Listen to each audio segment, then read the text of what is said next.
आज के टाइम में जब हम इंडियन सिनेमा की बात करते हैं तो एक सवाल अपने आप खड़ा हो जाता है।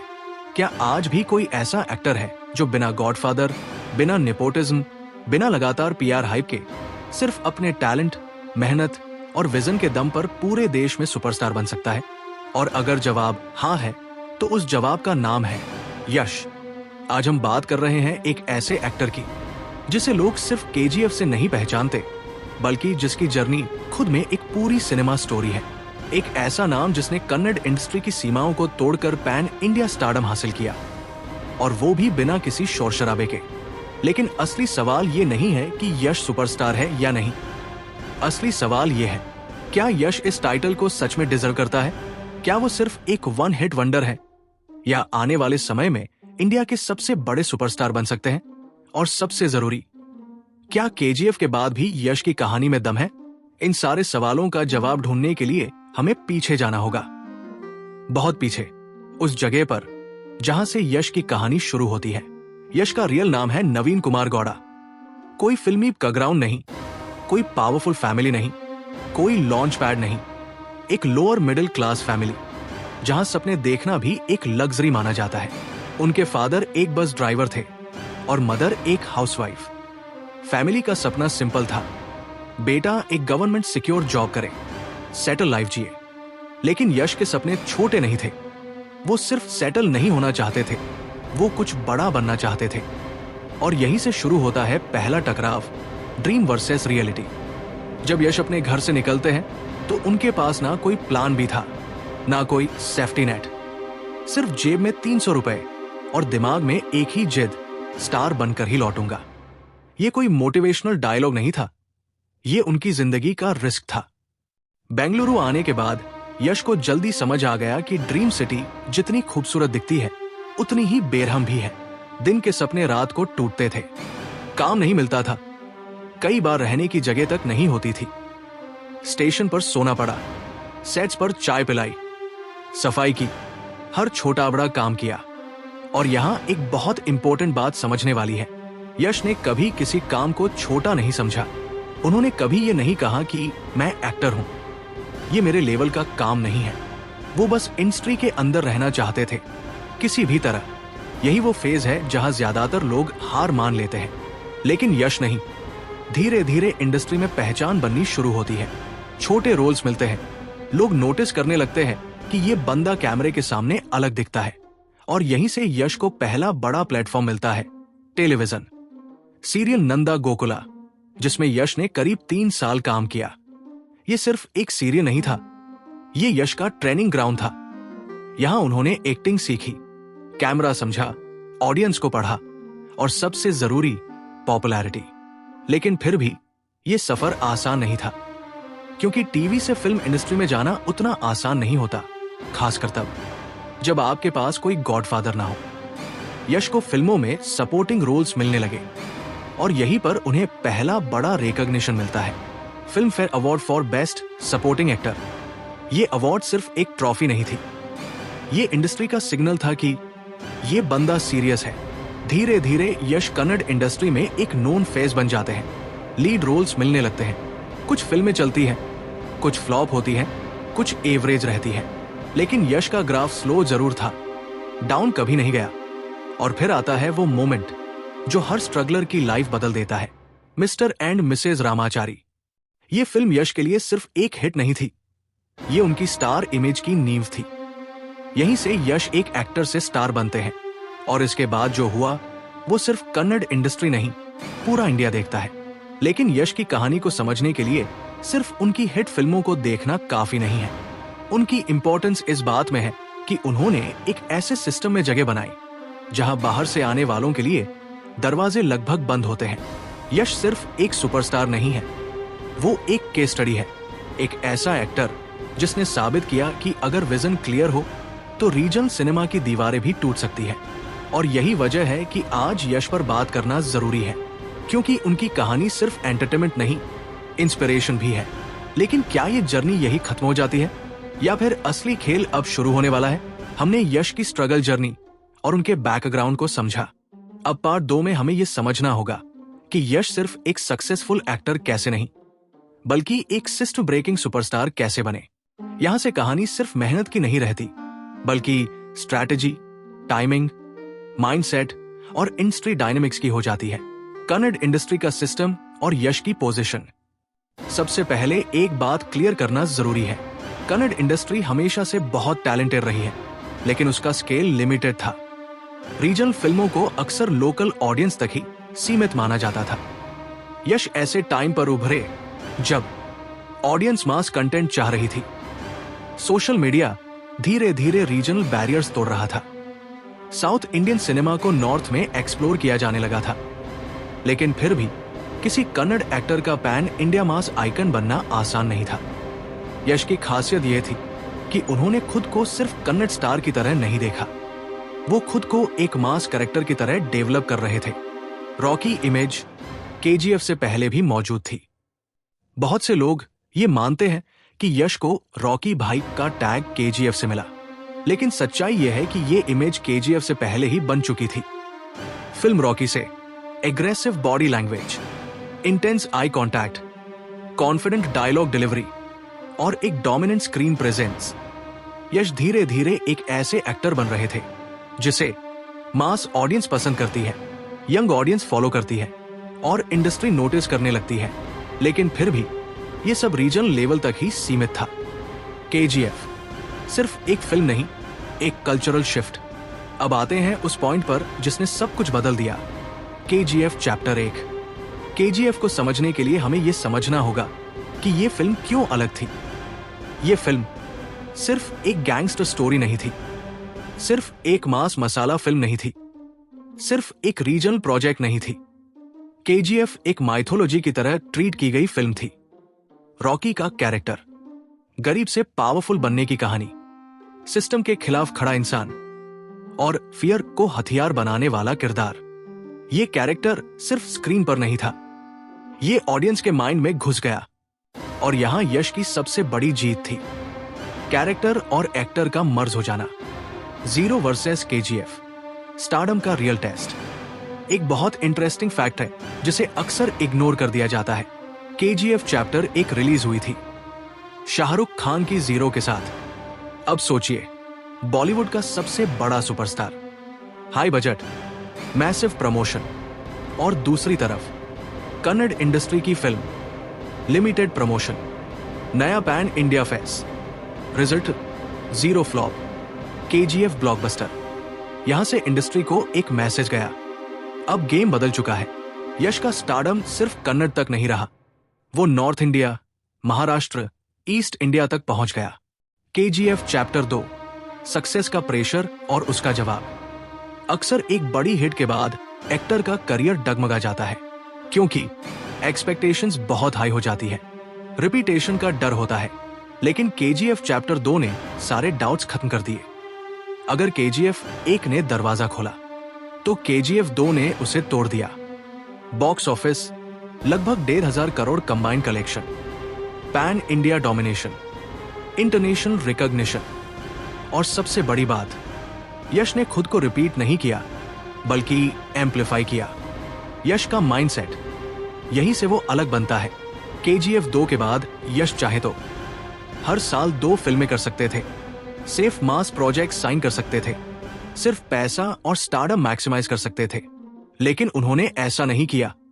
यश ने 4 साल का गैप लिया, बिना इंटरव्यूज, बिना ओवर एक्सपोजर। आज के टाइम में ये सबसे बड़ा रिस्क है, क्योंकि आज 1 साल में फिल्म नहीं आई इररेलेवेंट, सोशल मीडिया पर नहीं दिखे खत्म। लेकिन यश ने ये सिस्टम भी चैलेंज कर दिया। गॉडफादर नहीं, पीआर ड्रामा नहीं। यश की सबसे बड़ी ताकत यह है कि उन्होंने कभी अपनी गरीबी को मार्केटिंग टूल नहीं बनाया, कभी नकली स्ट्रगल स्टोरी नहीं बेची, कभी इंडस्ट्री पर इल्जाम नहीं लगाया। ये चीज उनकी अपब्रिंगिंग से आती है। उनके फादर स्टार बनने के बाद भी लंबे समय तक बस ड्राइवर ही रहे। ये वैल्यूज यश के अंदर दिखती है, ह्यूमिलिटी, ग्राउंडेड नेचर, फैंस के लिए रिस्पेक्ट, और यही चीज उन्हें लॉन्ग टर्म सुपरस्टार बनाती है। केजीएफ चैप्टर 2 के बाद यश जिस पॉइंट पर खड़े थे, वो पॉइंट बहुत कम एक्टर्स को नसीब होता है। ये वो मोमेंट होता है जहां एक्टर के पास 2 रास्ते होते हैं, पहला रास्ता ये कि वो उसी सक्सेस को तुरंत कैश करे, लगातार फिल्में साइन करे, हर साल स्क्रीन पर दिखे और अपने स्टारडम को मैक्सिमम लेवल पर मोनेटाइज करे। दूसरा रास्ता थोड़ा खतरनाक होता है, जिसमें एक्टर खुद को रोकता है, पीछे हटता है और लॉन्ग टर्म गेम खेलता है। यश ने बिना किसी हिचक के दूसरा रास्ता चुना। यह फैसला सुनने में जितना आसान लगता है, असल में उतना ही रिस्की है। इंडियन सिनेमा, खासकर आज के सोशल मीडिया वाले दौर में, बहुत जल्दी मूव ऑन कर जाता है। आज जो ट्रेंड में है, कल वही आउटडेटेड कहलाने लगता है। ऐसे माहौल में 4 साल तक किसी फिल्म में ना दिखना लगभग खुद को सवालों के कटघरे में खड़ा करने जैसा है। लेकिन यश ने इस पूरे सिस्टम को बहुत शांति के साथ देखा और समझा। उन्हें पता था कि उनका स्टारडम सिर्फ उनकी प्रेजेंस पर नहीं टिका है, बल्कि उनके द्वारा क्रिएट किए गए इम्पैक्ट पर टिका है। केजीएफ ने यश को सिर्फ एक सुपरहिट फिल्म नहीं दी, बल्कि एक ऐसा कैरेक्टर दिया जो लोगों की यादों में बस चुका है।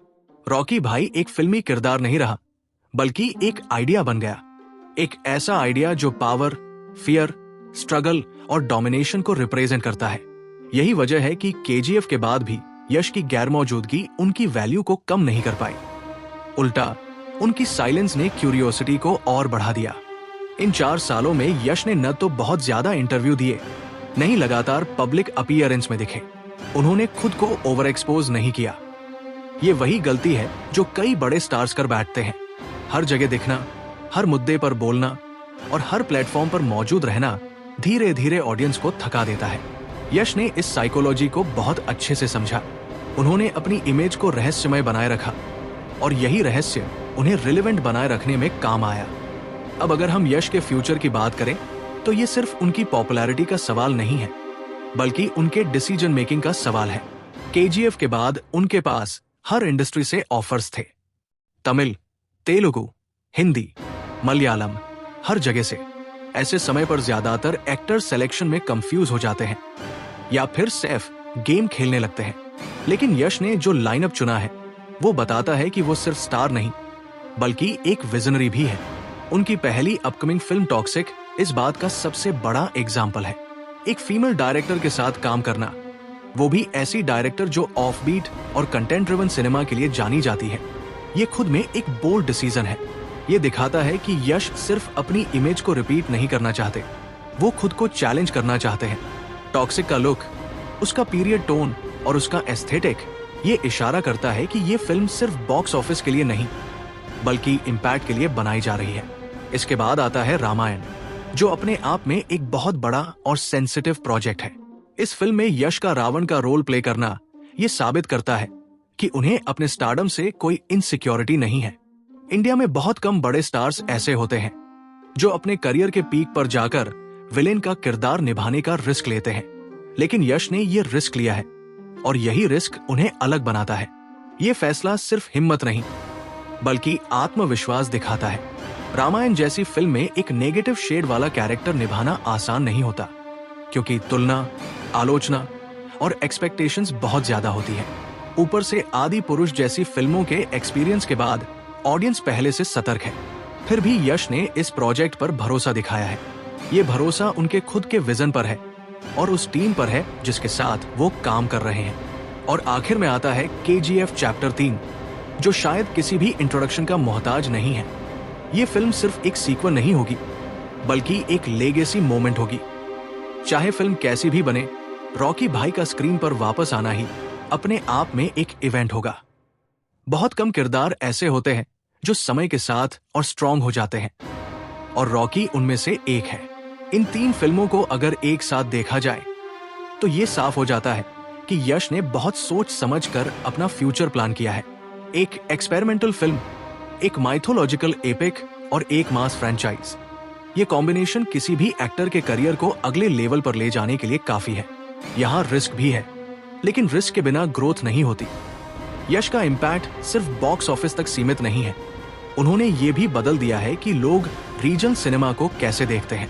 आज नॉर्थ इंडिया में कन्नड़ सिनेमा को एक अलग सम्मान मिला है और इसमें यश का बहुत बड़ा हाथ है। उन्होंने ये साबित किया कि लैंग्वेज बैरियर सिर्फ एक भ्रम है, अगर कंटेंट और कैरेक्टर स्ट्रॉन्ग हो। अब सवाल ये नहीं रह जाता कि यश सुपरस्टार है या नहीं। सवाल ये है कि वो किस तरह का सुपरस्टार बनना चाहते हैं।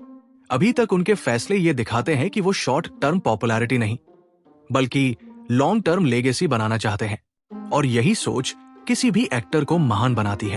अब जब हम यश की पूरी जर्नी को पीछे मुड़कर देखते हैं तो ये साफ समझ में आता है कि ये कहानी सिर्फ एक एक्टर के सुपरस्टार बनने की नहीं है।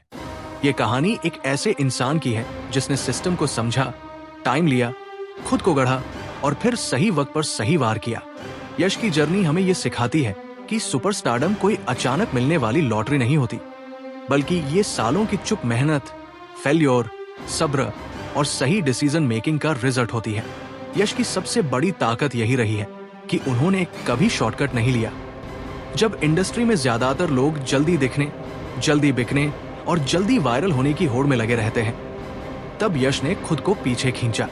उन्होंने ये समझा कि अगर किसी एक्टर को लंबा चलना है तो उसे खुद को बार बार प्रूव नहीं करना पड़ता, बल्कि खुद को सही वक्त के लिए बचाकर रखना पड़ता है। यही वजह है कि 4 साल तक स्क्रीन से दूर रहने के बाद भी यश की वैल्यू कम नहीं हुई, बल्कि और बढ़ी। केजीएफ ने यश को स्टार बनाया, लेकिन केजीएफ के बाद के फैसलों ने उन्हें सुपरस्टार बनने की दिशा में आगे बढ़ाया।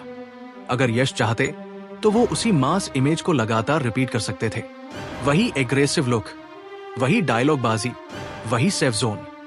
लेकिन उन्होंने ऐसा नहीं किया। उन्होंने एक्सपेरिमेंट को चुना, रिस्क को अपनाया और अपने कंफर्ट जोन से बाहर निकलने का फैसला किया। यही चीज उन्हें भीड़ से अलग करती है।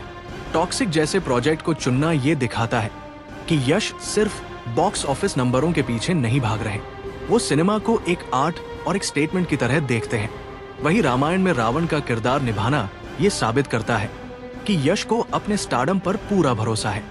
वो जानते हैं कि एक मजबूत एक्टर वही होता है जो हीरो और विलेन के फर्क से ऊपर उठकर कैरेक्टर को चुनता है। और केजीएफ चैप्टर 3 ये साफ संकेत देता है कि वो अपनी लेगेसी को अधूरा छोड़ने वाले नहीं हैं। आज के समय में जब हर एक्टर को लगातार लाइमलाइट में रहना जरूरी लगता है, यश का शांत रहना अपने आप में बहुत बड़ा स्टेटमेंट है। बिना ज्यादा इंटरव्यू, बिना बेवजह के कंट्रोवर्सी, बिना सोशल मीडिया ओवरडोज के अगर कोई एक्टर सुपरस्टार बना रहता है तो इसका मतलब यह है कि उसकी जड़ें बहुत गहरी हैं। ये जड़ें सिर्फ फैन फॉलोइंग की नहीं, बल्कि रिस्पेक्ट की होती है। यश की ह्यूमिलिटी, उनका ग्राउंडेड नेचर और उनका अपने स्ट्रगल को कभी सेल ना करना, ये सारी चीजें मिलकर एक ऐसी इमेज बनाती है जो आज के टाइम में बहुत रेयर है। उन्होंने कभी ये साबित करने की कोशिश नहीं की कि वो कहां से आए हैं, क्योंकि उन्हें पता था कि उनका काम खुद बोलता है। यही वजह है कि उनकी कहानी बनावटी नहीं लगती, बल्कि असली लगती है। अब सवाल ये नहीं है कि यश एक वन हिट वंडर है या नहीं, वो सवाल बहुत पहले खत्म हो चुका है। असली सवाल ये है कि क्या यश आने वाले समय में इंडियन सिनेमा की डेफिनेशन बदल सकते हैं? क्या वह एक ऐसे सुपरस्टार बन सकते हैं जो सिर्फ एक इंडस्ट्री या एक जॉनर तक सीमित ना रहे? उनके अब तक के फैसले यही इशारा करते हैं कि वो सिर्फ बड़े स्टार नहीं, बल्कि एक लंबी लेगेसी बनाना चाहते हैं। ये भी सच है कि रिस्क हमेशा रहेगा। हर बड़ी फिल्म के साथ उम्मीदें जुड़ी होती हैं और हर उम्मीद के साथ डर भी। लेकिन यश की कहानी यही बताती है कि वो डर से भागने वालों में से नहीं है। वो डर को समझते हैं, उसे एक्सेप्ट करते हैं और फिर आगे बढ़ते हैं। यही माइंडसेट किसी भी इंसान को साधारण से असाधारण बनाता है। तो अब ये सवाल आपसे है, आपको क्या लगता है, क्या यश आने वाले सालों में इंडिया के सबसे बड़े और सबसे प्रभावशाली सुपरस्टार बन सकते हैं? या फिर आपको लगता है कि इतना बड़ा गैप और इतने बड़े रिस्क उनके करियर के लिए खतरा बन सकते हैं? और सबसे दिलचस्प सवाल, आप यश को आगे किस तरह के रोल में देखना चाहते हैं? अपनी राय नीचे कमेंट्स में जरूर बताइए, क्योंकि आपकी सोच ही इस तरह के कंटेंट को आगे बढ़ाती है। अगर वीडियो पसंद आया हो तो एक लाइक जरूर कर दीजिए, अपने दोस्तों के साथ शेयर कीजिए और ऐसे ही डीप एनालिसिस वीडियो के लिए चैनल को सब्सक्राइब करना बिल्कुल मत भूलिए। हम हर कमेंट पढ़ते हैं और जितना हो सके पर्सनली रिप्लाई भी करते हैं। मिलते हैं अगले वीडियो में एक नई कहानी और एक नए एनालिसिस के साथ।